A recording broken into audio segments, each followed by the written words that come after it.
हाँ जी, तो गाइस अस्सलाम वालेकुम। तो गाइस ये रही हमारी प्रॉब्लम नंबर 28 में। इसमें वो कहता है two elements are connected in series. दो एलिमेंट है जिन्हें सीरीज में कनेक्ट किया गया। देखें ये सीरीज की फॉर्म में कनेक्ट है। आगे वो कहता है element 1 supplies 24 watt of power. जो एलिमेंट 1 है वो 24 वाट पावर सप्लाई कर रहा है। तो मैंने आपको बोला था जो पावर सप्लाइड होती है वो हमेशा नेगेटिव में होती है, यानी कि 24 को आपने लिखना -24 वाट। ठीक हो गया, क्योंकि ये सप्लाइड है। आगे वो कहता है इज एलिमेंट 2 अब्जॉर्बिंग और supplying power and how much. के वो जो एलिमेंट 2 है वो कितनी पावर अब्जॉर्ब करता है या सप्लाई करता है, जितनी भी करता है आपने पावर फाइंड आउट करके देनी है।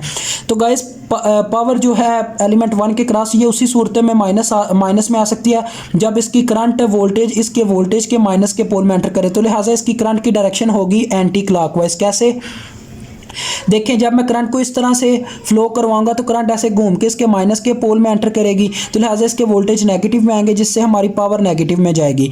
तो लिहाजा अगर ये हमें अब्जॉर्बिंग पावर देते तो हमें करंट को दूसरी डायरेक्शन देनी पड़ेगी, इसको पॉजिटिव पोल में एंटर करना पड़ेगा। यानी कि अब्जॉर्ब प्लस से रिलेट करता है और जो सप्लाई है वो माइनस से रिलेट करता है। तो देखें अब हम इसके थ्रू करंट की वैल्यू कैलकुलेट कर लेंगे। कैसे P1 is equal to V1 into I. अब V1 के साथ साइन कौन सा आएगा ये करंट डिसाइड करेगी। देखें P1 हमारे पास है -24, तो वो आई इधर ही रह गया, वोल्टेज उधर डिवाइड हो जाएगी। अब वोल्टेज के साथ साइन कौन सा आएगा ये करंट डिसाइड करती है। देखिए मैंने आपको बताया जैसे पहले भी, करंट इसके माइनस के पोल में एंटर करिए, लिहाजा ये लिखा जाएगा -3। ये अक्सर बच्चे गलती करते हैं, इसे 3 लिख के गलती कर जाते हैं। तो माइनस माइनस से गया तो कितनी आ गई हमारे पास करंट। देखें नेक्स्ट स्टेप में ये आ जाएगी I is equal to 28 8 ampere.